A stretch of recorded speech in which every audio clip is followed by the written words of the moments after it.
Avatar is real. Now, probably not the bit about the blue people. So for those of you who haven't seen the movie, James Cameron imagined this future world far, far away from us, where there were a community of people that lived within nature. Of course, along came human beings, and they wanted to extract the ore, which was called unobtainium, which should have been a clue. But anyway, I'm not going to ruin the rest of the movie for you.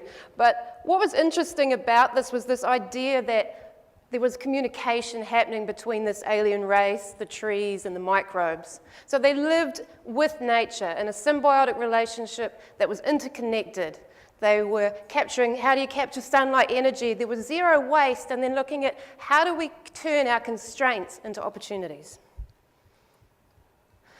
So this idea that James Cameron had of this future world is actually based on a lot of reality, and we've heard a lot of the speakers talk about these symbiotic relationships. So we're all pretty familiar with mycorrhizae at this point.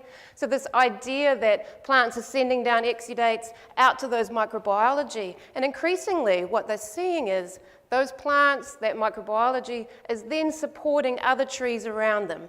And what we're seeing now is that they're actually feeding the seedlings to allow seedlings to have a better start in life. You know, we're barely scratching on this knowledge of soil. So things like quorum sensing and what Dr. Singh was talking about, every time we discover something new about soil, we realize how little we really know. So I'm just going to go back in time a little bit to how it was that I ended up here tonight.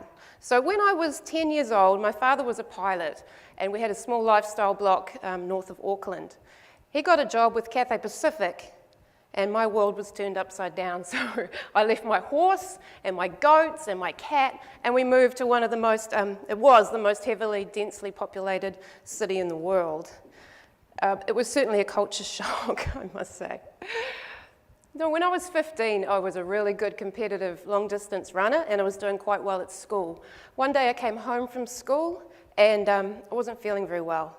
I had a fever, my neck had started to seize up, my muscles were getting really tight, and I broke out in a rash. So my parents took me to hospital, and they thought I had meningitis, so they gave me a lumbar puncture, which probably with a bit of hindsight was the worst thing they could have done. So they thought that I had meningitis.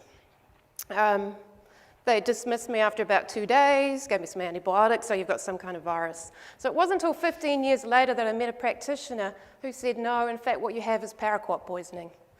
So I lived a life of, so those of you who don't know what paraquat is, it's a long-term residual herbicide. About a teaspoon will kill you. There's no antidote to paraquat. There's no way to get it actually out of your body. And luckily, I met someone who could find a way to get it out. So as a consequence of having this poisoning, I had headaches most days. I would have a migraine a couple of times a month. I lived in this really foggy space. So as a teenager, it was like, you're just acting like a normal teenager. I was forgetful, and my neck seized up, so they thought I had fused vertebra in the spine.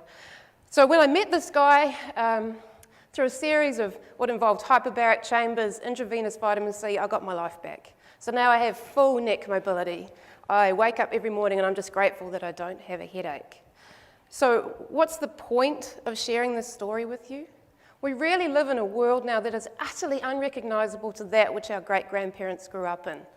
You know, we've got antibiotics and hormones in our food supply. We've got electromagnetic pollution and climate change. We've got more chemicals or more names for chemicals than there are words in the English language. We now live in a world that instead of having us living in nature, we've warped nature to fit inside our worldview. And there's consequences to that. So we live in a modern paradigm which is about domination and control, to make things fit to our world or our way of being, that things need to be sterile, that we have waste being produced, that we're doing short-term thinking and just seeing the parts instead of the whole. So what I'd like you to do, just for a minute, if I can just invite you to engage with me, is be prepared to stand up. So, first of all, can I get you to stand up if either yourself or someone close to you has had a brush with cancer? Stand up.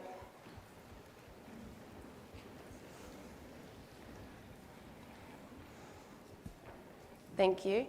Stay standing. Now, can I get you to stand up if someone close to you or yourself has been diagnosed with diabetes? Stand up. If someone you know or yourself has autoimmune disorders or allergies, stand up. Some of you got all these things. Wow. And then if someone close to you or even yourself has been diagnosed with some kind of learning disorders, stand up. All right, now just keep standing. Stand up, stand up. I just want you to take a moment and look around the room. Okay? So what we're seeing is an unintended consequence of what's happening in the world right now. Thank you, sit down. What we're seeing now is every year, autoimmune disorders such as MS, Crohn's disease, diabetes are on the rise from about 19 to 20% per year on an increase. Okay? People talk about we need to feed the world. 1 in 9 people is starving. Well, 2 out of 5 are overweight or obese. The most dangerous thing now is not wars or famines or plagues. The most dangerous thing on the planet is a can of Coke, yeah, and unprocessed foods, right? So this is the world that we've created. And part of it is that I don't know if it's human nature or part of the modern dilemma, but we live with this paradigm of if we have a problem, we've got to run around and look for what the solution might be. And then what often happens as a consequence of this is that solution then ends up causing us more problems. So one example of this, is quite like this example, is in the 18th century, the beginning of the industrial era, people started flocking to the cities, attracted by the bright lights and moving out of the rural community and into the cities.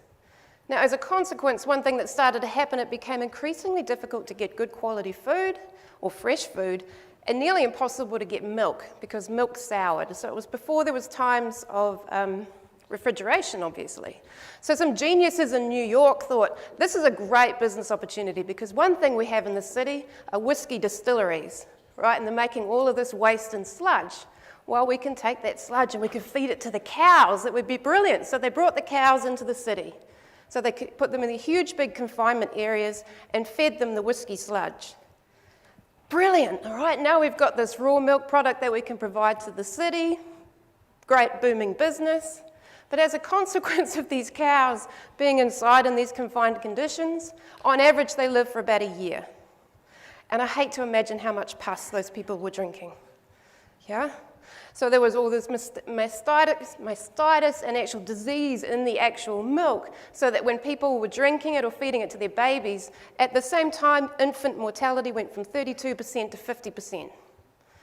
Yep, so that's part of this. If we've got a problem, we're going to find some kind of solution. Fortunately, Louis Pasteur came along. We learned about pasteurization. We could heat treat it. Problem solved. Except now we've killed the enzyme that we need to actually break down milk, so we've got more and more people with milk allergies.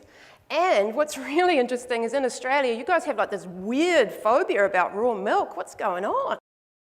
So in New Zealand, one of my best friends has the largest raw milk dairy in the country. They're supplying dairy products all over New Zealand. They actually legally are now allowed to sell raw milk.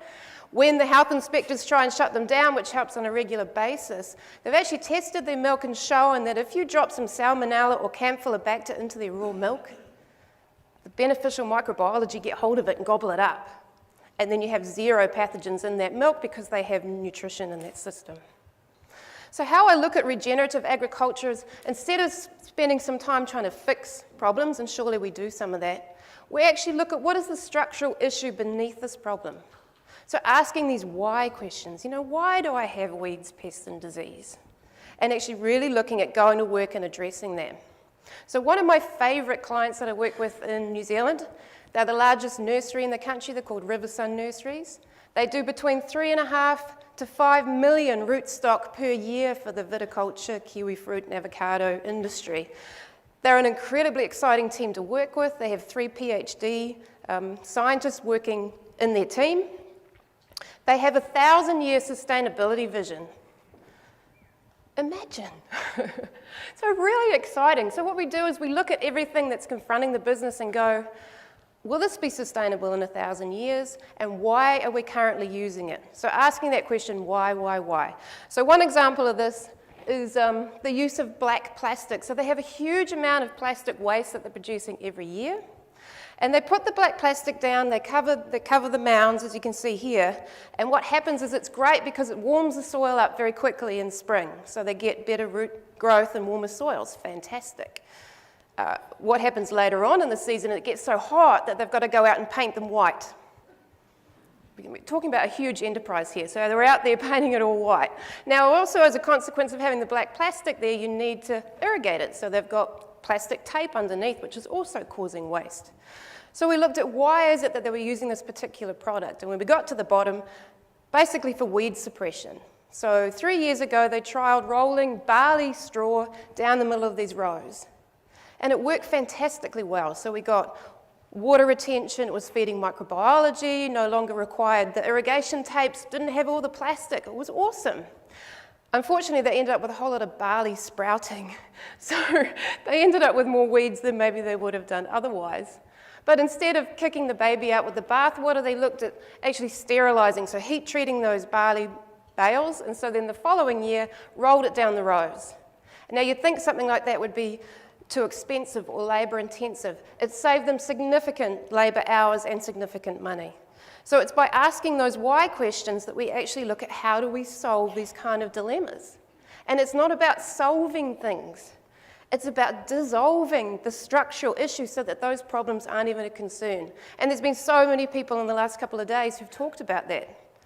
Weeds, pests, and disease, what are you talking about? We don't get those kind of things. We don't need to apply pesticides. We're not having to chase our tails, basically.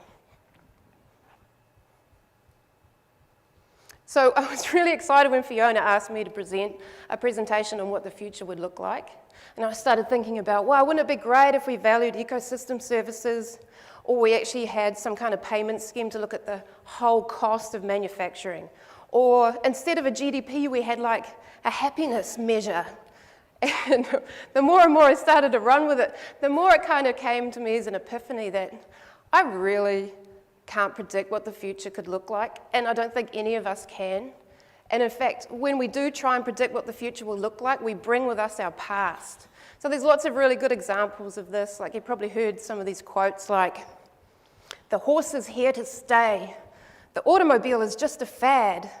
So that was the advisor to Henry Ford before the whole Ford revolution. Or the chairman of IBM saying in 1945, I think there's a global need for maybe 5 computers in the future. Or from the gentleman who invented the machine gun, after this, war will be impossible. Yep, we're so limited by this boundary that we sit in, or these paradigms that we sit in. So what I'm really interested in is behavior change. So what is it that enables a producer to go from one way of farming to another way of farming? What is it that really gets them connected? And so the second part of my story about the paraquat was that I didn't know that I'd been poisoned. So for my entire young adult life, I've spent committed to how do we help people reduce their chemical loads, how do we produce nutrient-dense foods and clean up waterways. But I did this without this knowing or knowledge that I'd been poisoned. But yet somehow intuitively or subconsciously, I had carried it with me. And I think it's the same for so many of us. We have this sense that something's not quite right.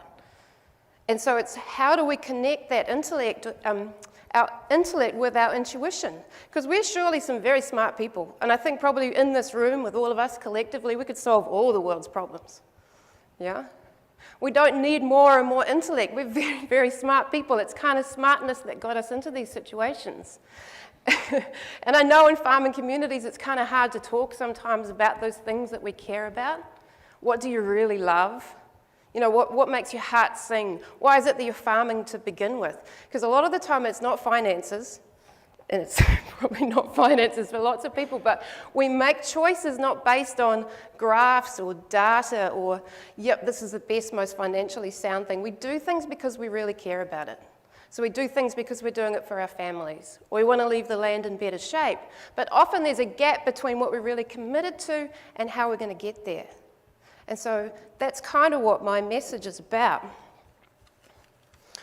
Globally, people have never had as much power at any time that we do today.